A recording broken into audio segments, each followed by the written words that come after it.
Nigerians have once again been enjoined to keep faith with the present administration as it steers the country to a more purposeful direction. President Muhammadu Buhari made the plea while virtually inducting newly acquired and reactivated platforms for the Nigerian Air Force in Kaduna.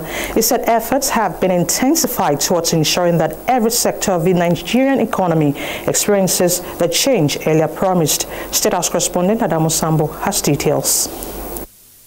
The newly acquired Mi-171E helicopter brings to 23 the number of brand new aircraft that have been added to the inventory of the Nigerian Air Force under the Buhari presidency. 15 more platforms, including 12 Super Tucano aircraft from the United States and 3 JF-17 Thunder multi-role fighter aircraft from Pakistan already procured, will soon be delivered. The federal government also supported the Nigerian Air Force to reactivate over 25 unserviceable aircraft, thereby significantly boosting the capacity of the service to deliver robust air power in support of counter-terrorism and counter-insurgency efforts. One of them is the L-39ZA aircraft, also inaugurated by the president. We as a government remain committed to taking the right steps in the right direction in order to achieve the desired results. The acquisition of these aircraft, among several other military equipment, despite our limited resources, is an expression of that commitment. Both the newly acquired and the reactivated platforms, President Buhari believes, will add impetus to the combat effectiveness and operational efficiency of the Nigerian Air Force in confronting the nation's contemporary challenges of security. I wish to commend the Chief of Air Staff, as well as his officers, airmen and airwomen, for not only remaining at the forefront of the fight against all enemies of our country, but also for the various laudable initiatives embarked upon to bridge capacity and capability gaps so that they can effectively discharge their duties to our great nation. As you fly these aircraft, I wish you safe flying operations, safe skies, as well as equal takeoffs and landings. Defense Minister Bashir Magashi and the Chief of the Air Staff, Air Marshal Sadiq Abubakar, appreciated President Muhammadu Buhari for re-equipping and restoring the glory of the Nigerian Air Force towards responding effectively and efficiently to Nigeria's national security imperatives. With this induction and commissioning, we expect to receive most heartwarming feedbacks from the various theater of operations, and in no distant time, drastic minimization of security menace, bedeviling our dear nation strive. We further assure you, Your Excellency, that the Nigerian Air Force, working closely with all stakeholders in Nigeria, will never relent in our national commitment to defeat and deter those who aim to undermine our peace, prosperity, unity, and freedom. Established in 1964, the Nigerian Air Force believes that it is now more willing, able, and ready to discharge its mandate. From the State House, Adamu Sambo, NTA News. Meanwhile, the Defense Headquarters has described the rescue of 39 Islamia girls abducted by bandits as another remarkable achievement by the Nigerian military. The coordinator, Defense Media Operations, Major General John Eninche, stated this during the weekly media updates on military operations across the country. Kenneth Nanim reports. Troops of Operation Hadarin-Daji in the northwest on 20th of this month rescued 10 kidnapped victims from armed bandits at Yenyewa village in Zamfara State, a consolidation effort on the rescue operation of 344 government science secondary school boys Kankara in Katsina State without any loss of life. A feat the Defense Headquarters is delighted with. That is a big plus to the armed forces of Nigeria. Not minding whatever any person will say, the most important factor there is life of these kids. So for us, it's a major achievement which even civilized societies, advanced armed forces and armies have acknowledged. In a comprehensive ground and air operations, Defense Headquarters also said troops neutralized 5 Boko Haram terrorists in Kenuba area of Borno State. It also pointed out several Boko Haram terrorist gun trucks destroyed in an airstrike executed at Ajuri village in Borno State by the area components of Operation Lafia Dole. While troops of Operation Wild Stroke and other subsidiary forces neutralized gang members of late Ghana's militia group and made arrests at Adangbe village in Katsina Ala local government area of Benue State in the continued intensive kinetic operations. These achievements, Defense Headquarters attributed to professional handling of intelligence, public cooperation, efforts of the vigilante groups, and support by superior authorities. Kenneth Nanim, NTA News.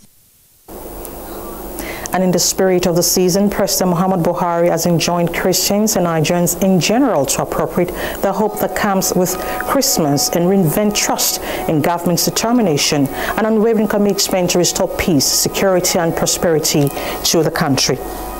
In felicitating with Christians on the occasion of this year's Christmas, the president urged Nigerians to be optimistic and hopeful that the country will overcome existing challenges and rise in status. He said the Christmas season represents joy, peace, hope, love, goodwill, and imminent salvation, worthy values which Jesus ardently symbolizes and are much needed in the country at this time.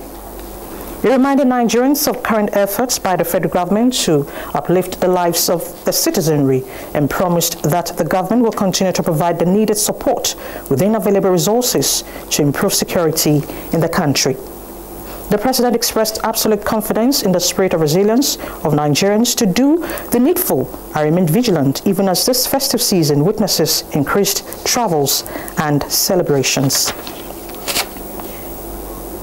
In the meantime, in line with the prevailing protocol put in place by the Presidential Task Force on COVID-19, restricting large gatherings, President Muhammadu Buhari will not be holding the usual Christmas homage by religious and community leaders in the Federal Capital Territory. In a statement by the Senior Special Assistant to the President, Media and Publicity, Garba Shehu says, the President urges all citizens to observe social distancing, use face masks, frequent hand washing, and avoid overcrowded public places, markets, shopping centers, offices, and places of worship. The President equally appeals to citizens to discourage all non-essential travels during the holiday season. And the Minister of Defense, Major General Bashir Salih Magashi, has urged Christians to take advantage of the Christmas services and supplications to pray for the country to overcome our security challenges. The Minister's Christmas message, contained in a statement signed by Special Assistant, Media and Publicity Mohammed Abdul Qadri, felicitates with Christians on the occasion of Christmas. He stressed the need for peaceful coexistence and unity, especially as the country is fighting insurgency, banditry, and kidnapping, among other criminal activities. The Special Assistant on Media and Publicity notes that the Commander-in-Chief of the Nigerian Armed Forces, President Muhammad Buhari, will not allow the sacrifice of troops to go unrewarded, urging Nigerians to appreciate the nation's gallant troops who are working tirelessly to secure the country. He commended the leadership of the services and heads of security agencies and their civilian counterparts for the recent feat attained in the timely rescue of the kidnapped students in Kankara, Katsina State. The sweeping tasked troops in various locations to remain focused to ensure hate-free Yuletide celebrations and beyond. And Ogun State Governor Prince Dapo Abiodun has called for restraint in celebrations during the Christmas and New Year festivities as he announced the suspension of street carnivals, crowded crossover nights, services, parties, and similar gatherings in the state amidst an increase in COVID-19 infections across the nation. The governor also directed all civil servants and other government workers in the state, except those on essential services, to proceed on Christmas and New Year holiday from Thursday, December 24 till January 4, 2021. In a statement by his Chief Press Secretary, Kunle Shomorin, the directives would be reviewed from time to time. These decisions were taken following consultations with religious leaders from the League of Imams and the Christian Association of Nigeria, as well as community leaders, as part of the measures and guidelines for public health as the state prepares for a second wave of the coronavirus pandemic. You're watching the news on NTA International, reaching you live from Abuja. More stories ahead. To stay with us. We'll be right back.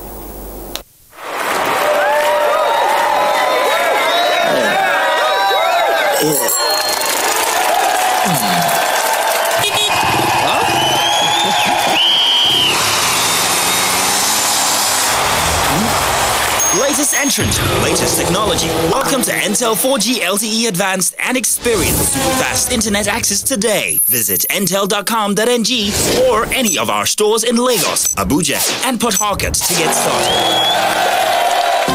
Intel. Live more.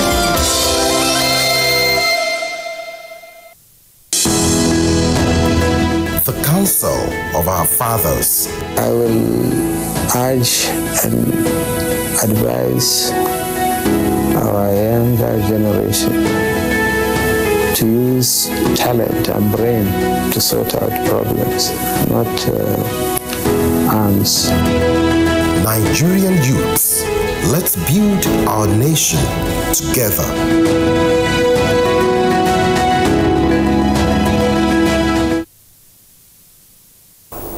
Thanks for staying with us. The People's Democratic Party has reiterated the need for Nigerians to team up with relevant authorities in the fight against crime and criminality in the country. National Chairman of the party, Prince Uche Secondus, was speaking during a solidarity visit to the Governor of Zamfara State, Bello Muhammad, in Abuja. Timothy Yusuf reports. It is a visit of the entire National Working Committee of the PDP to the Zamfara State Governor Bello Muhammad, first to console him over the death of the 8 aides to the Emir of Kaura Namoda in the hands of armed bandits. Second reason is to identify with the governor's effort in the fight against armed bandits, kidnappers and insurgents in the state. You have demonstrated the strength and the knowledge and love and part of our manifesto that when it concerns security, party is put aside. Governor Bello Muhammad believes that the visit is a wake-up call on him to do more in the ongoing efforts towards securing Nigeria and Nigerians from all forms of insecurity. So this is a business that is already ongoing for the past 8 years. And before we stop this business, we have to be very firm. We have to be united. It's not the issue of northern Nigeria or southern or western country. We have to come up together and salvage this situation. In another development, the Action Democratic Party at an end-of-year media parley says it supports fully the unbundling of the oil industry of a multiplicity of agencies, stating that a number of the agencies were performing overlapping functions, with some of them outrightly idle and irrelevant. The ADP also gave credit to the Buhari administration for initiating the Ajaokuta-Kaduna-Kano gas pipe project, which when completed will tremendously impact on the nation's economy through affording manufacturers and industries along the corridors of the pipeline cheap and easy access to a critical source of energy. The ADP wishes to admonish Mr. President that this is one project he must see to its execution because at the end of the day, the proposed gas pipeline might well turn out to be his most outstanding and enduring legacy. The ADP also joins the teeming Nigerians of goodwill in applauding the reopening of 4 of the nation's borders in Abuja. Timothy Yusuf, NTA News. And the Plateau State government says it does not intend to impose a lockdown in the response to the second wave of COVID-19, but will ensure strict compliance to all protocols. This was disclosed at a stakeholders meeting convened by Governor Simon Bakulalong to discuss how best to address the situation in line with the advisory of the Presidential Task Force on COVID-19. Secretary to the government and coordinator of the State Task Force on COVID-19, Professor Danladi Abok-Atu, who presided over the meeting, stressed the urgency of the situation, particularly during the Yuletide.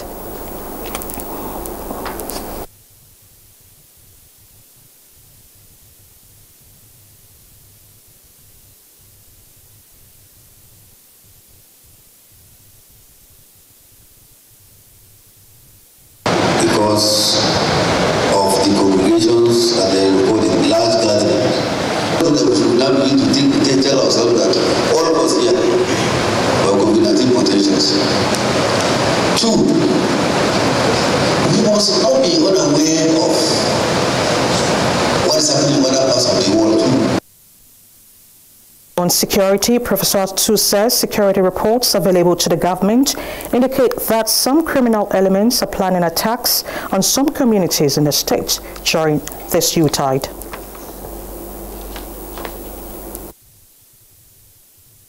We have equally agreed here that every local government there shall be show of force by security agencies.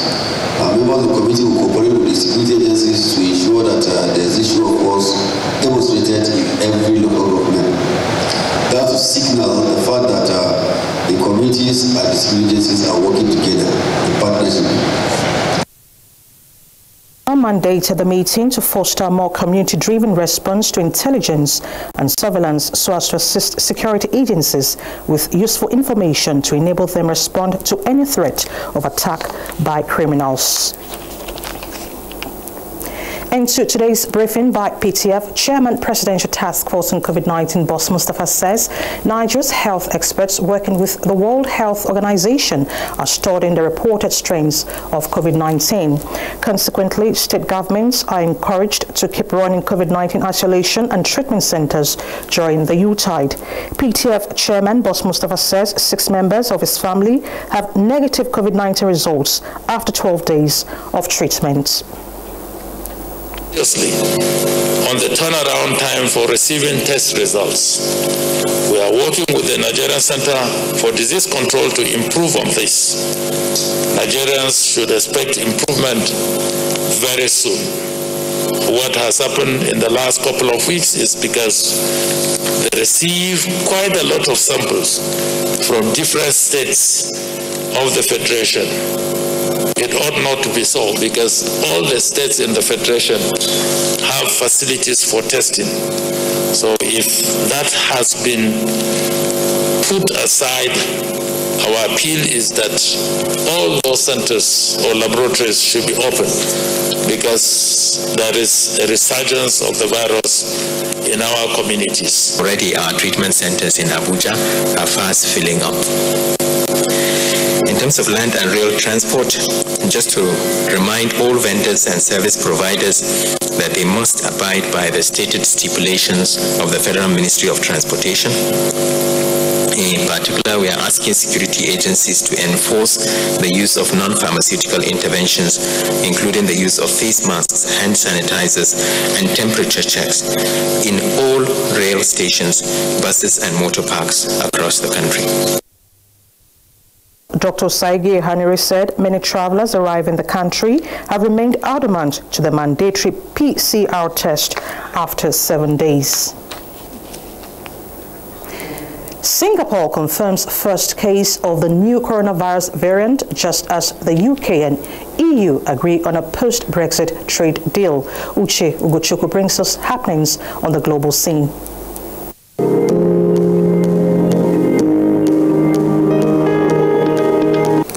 Singapore has confirmed its first case of the new coronavirus variant found in the United Kingdom. Meanwhile, France's National Authority for Health has approved the use of Pfizer-BioNTech coronavirus vaccine on people aged 60 years and above.